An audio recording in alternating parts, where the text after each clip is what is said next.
let us remember who we follow. We follow Christ the King. That's where we ended last week. But what do we mean by that? We follow Christ the King. I mean, what even is a king? Well, a king, in a very basic sense, is an authority figure. The authority figure, you could even say.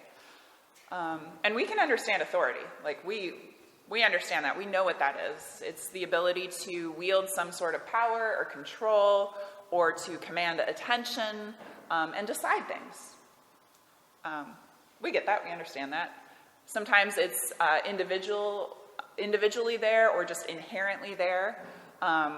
We just decide things about our day. We have the authority to do that.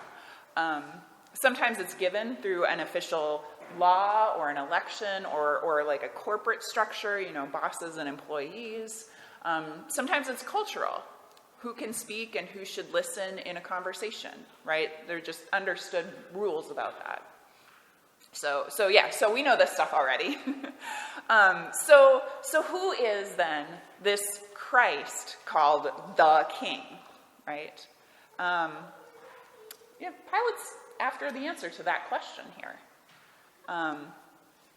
But I don't think this is necessarily a question of what is authority or even who has it.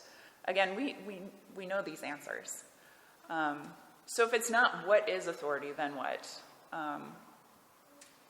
Well, perhaps instead of what is authority, maybe a question to think about would be what is authority for? Because Pilate has authority, right? We know that, we see that. He has official authority from the Roman government. And so then the next question, what is authority for? Well, Pilate's authority, as we see, his power is to question, to interrogate, to release or punish, to hold in prison or to execute. I mean, that's what his official authority is for. And so then kind of next, kind of opposite that, the question is, how does Jesus use this authority? What is Jesus's authority for? And that's something a little different, right? What is Jesus then using his authority for? To heal the sick,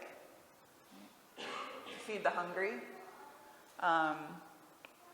to teach, right? As we talked about in the children's message, to teach kindness and peace, to make life better, to challenge existing unbalanced systems of power, flip over money changers' tables, to help the vulnerable, to restore the lost, to raise the dead. We heard about Lazarus, right? To forgive sins. So kind of two different, what is authority for? How is authority used? And I think we can even kind of trace that through to our world today and kind of take a look at, how do we use authority, or what do people in our world today use authority for? People can and do use authority in a lot of different ways, right? To command attention, to hopefully, to bring others up, to care for others, to bring themselves up, to make more money or gain more power, to empower others, to bully sometimes, to free, to oppress, to keep that power, to get more things, probably a million other ways that I did not name. And we can see that. We can track it throughout history and to today. Honestly, we could make a study and probably write a dissertation of how authority is and has been used. But we've seen the world flip upside down this past year and a half or so, haven't we? And I think part of us, as we're coming out the other side of that, has been, I think, somewhat of a waking up to priorities and seeing past the day-to-day, just accept it, be grateful, and move on approach. And we may not have said it that way, but I think we've begun to notice in a different way how authority is being used, and maybe have even thought about how it should be used. Because systems have authority too. There's an authority to the way things are, or the way things have always been. And in some cases, I think that's been reevaluated too. This reading is a flip the world upside down reading. We see both Jesus and Pilate and their respective authorities. Pilate is seen, immediately, in a very immediate sense, by the people as having authority and the use of that authority. There's a reason that they bring Jesus to a Roman official. And of course, the unexpected twist that we know and we get to later is that Jesus is actually the powerful one, even if he doesn't appear so in this moment. Unexpected, but very real. And I think a big piece of that is what Jesus accomplishes, right? What Jesus uses his authority for makes him Christ the King. We know what authority is. For the most part, we also know who has it, although, as we see in this reading, sometimes we don't always recognize it right away or catch on to it right away.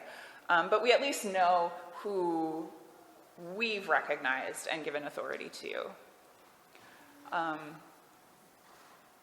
But I think, this year and a half, this reading, this world that we live in has begun to challenge us to ask the question about how people are using that authority, or even ourselves, how we use our own power and authority, and to evaluate that, to think about what authority is for. What is authority for? Jesus does give us an example, doesn't he? A true and just and honest wielding of the power that he has to lift up the lowly, to help the vulnerable, to feed the hungry, to heal the sick, to teach kindness and to show care, to challenge status quos and systems as they are, to forgive, to love, to restore, to save. That's the measure of a true king, a true authority. So as we continue on with our week, let us remember who we follow. We follow Christ the King. Amen.